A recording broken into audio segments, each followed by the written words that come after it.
Olá, bom dia. Aqui é Marco Antônio, psicanalista clínico, dando continuidade aos nossos estudos sobre a grande contribuição de nossos grandes pensadores e pessoas que estiveram envolvidas com a psicanálise.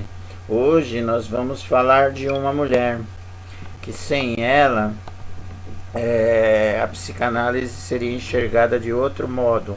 Uma grande psicanalista de nome Melanie Klein e a sua contribuição para a psicanálise.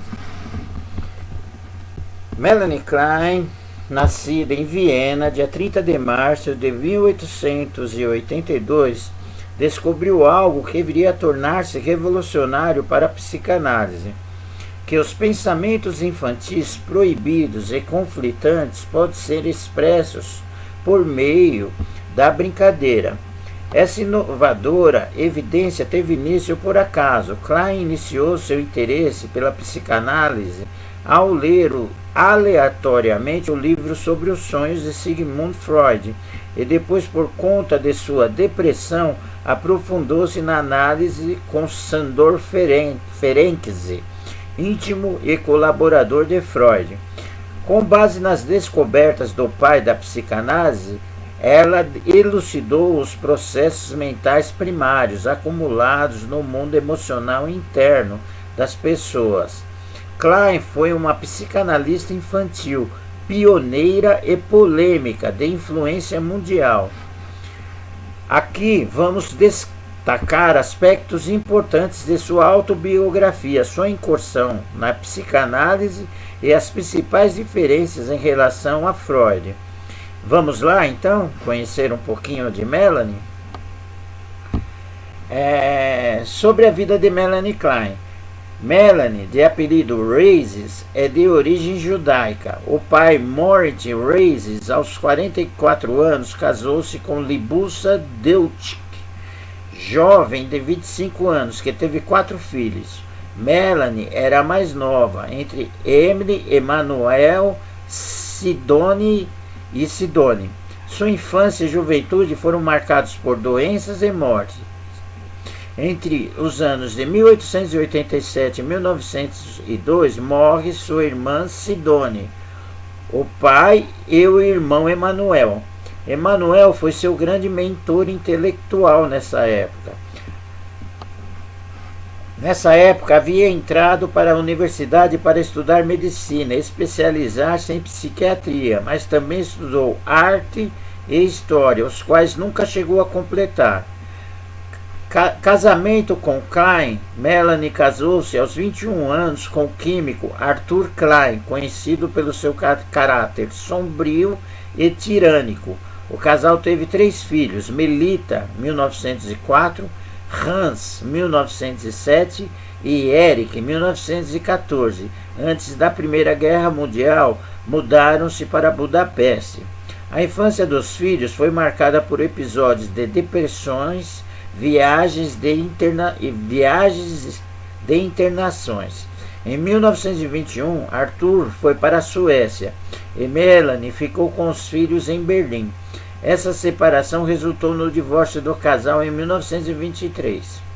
Sobre a obra de Melanie Klein, a psicanálise foi para Klein acima de um interesse intelectual e profissional, a busca de uma cura pessoal. Depois de participar do 5º Congresso Internacional de Psicanálise, em 1928, apresentou seu primeiro artigo no ano seguinte, trazendo o relato da análise de uma criança. Tempos depois, instituiu-se que era de Eric, seu filho mais novo. O objetivo era mostrar os resultados de uma criação cuja mãe tem conhecimento dos conceitos psicanalíticos. Já em Berlim, aos 40 anos, torna-se integrante da Sociedade Psicanalítica e segue tratando crianças. Seu primeiro caso foi um menino de 5 anos, no qual ela interpretou que ele dramatizava por meio de brincar, aproximando-se da técnica utilizada por Freud de análise de sonhos.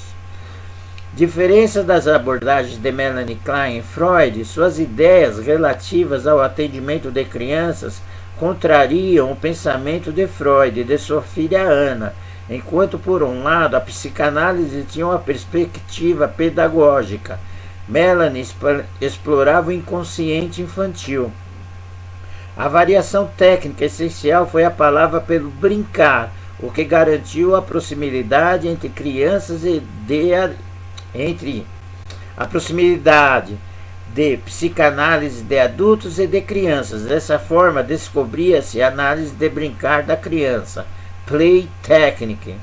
Em Londres, por volta de 1930, Melanie inicia o atendimento também aos adultos, e seu trabalho se expande e mostra novas hipóteses mais teóricas do que técnicas. A psicanalista conduziu um livro, A Psicanálise de Criança, e cerca de 50 artigos. Em 1960, morre vítima de câncer do cólon.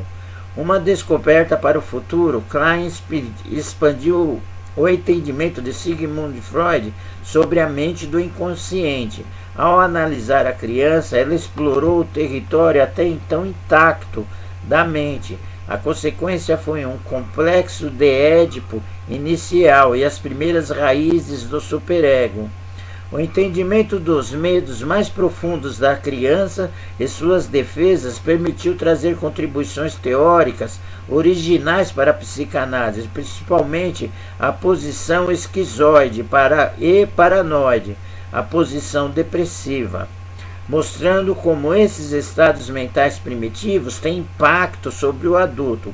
Dona de uma obra densa e complexa, Melanie Klein possuía uma perspectiva mais intuitiva do que discursiva. Seu modo de operar o humano elevaram ao segundo nome de psicanálise mundial. Gostou do nosso conteúdo? Quer ficar por dentro sobre o universo da psicanálise? Siga eu, assina aí a nossa página e se inscreva aí no YouTube. Marco Antônio, psicanalista clínico. Um bom dia. Espero ter agregado um pouco mais de conhecimento a todos vocês. Obrigado.